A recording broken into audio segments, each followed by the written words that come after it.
You know, Dave, I think that we really think that we are living out of what we cerebrally adhere to.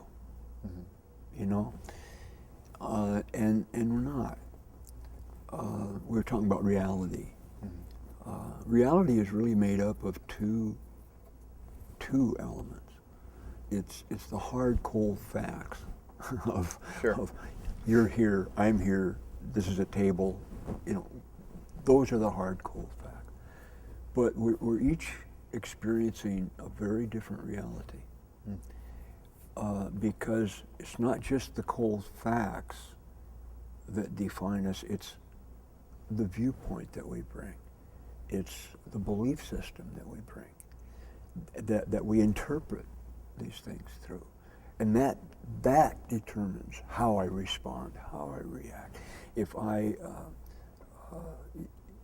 I see someone and I you know, watch how they're relating to me, I can draw the conclusion they're mad at me, they're angry.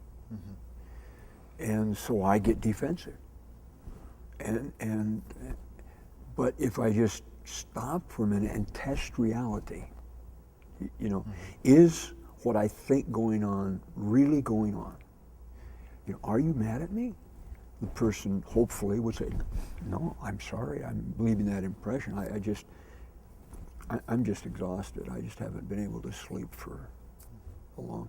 Well, immediately, you know, that changes my reality.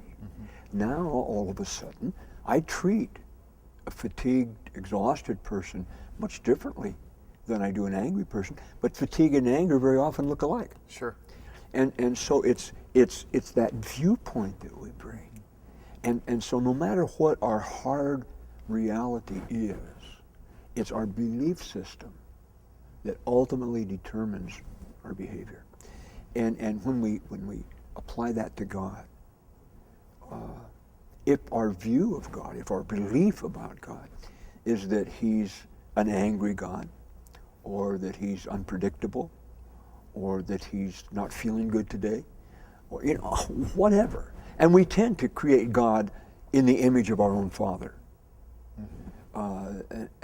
And relate, but there is no God like that. But if that's my belief, then that will determine how I relate to Him, how I react, and how I live. Because my view of God is key to everything else. Even if I'm atheistic and I don't believe in any God, then my behavior is in fact reflective of my non-belief in God. Absolutely. So He's still central. You can't get away from the guy. Sure. And so it's that belief. You know, what do you really believe about God? What do you really believe about other people? What do you really believe about yourself? It's very difficult to relax, be confident in who you are, if your belief system is, I have to constantly be working. I'm never quite able to measure up. I've never, you know, then that's how you act out.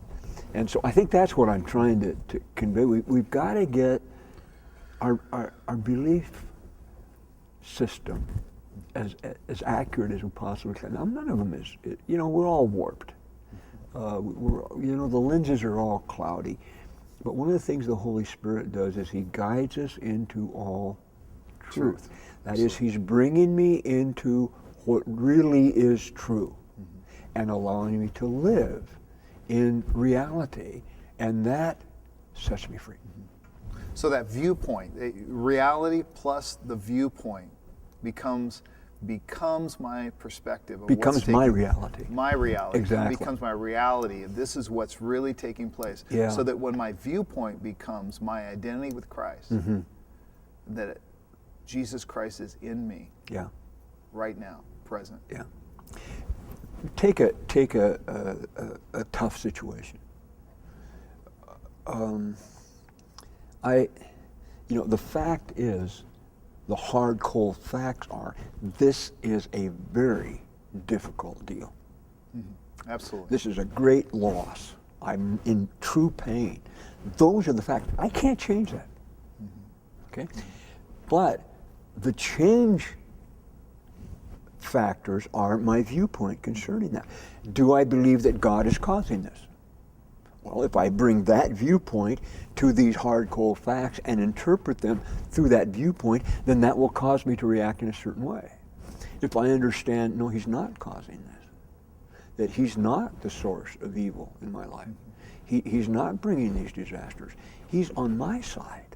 He's an ever-present help in time of need, so that he's available to me. I can say, Jesus, how do we do this? If I bring that viewpoint, the circumstances haven't changed, but my viewpoint has changed.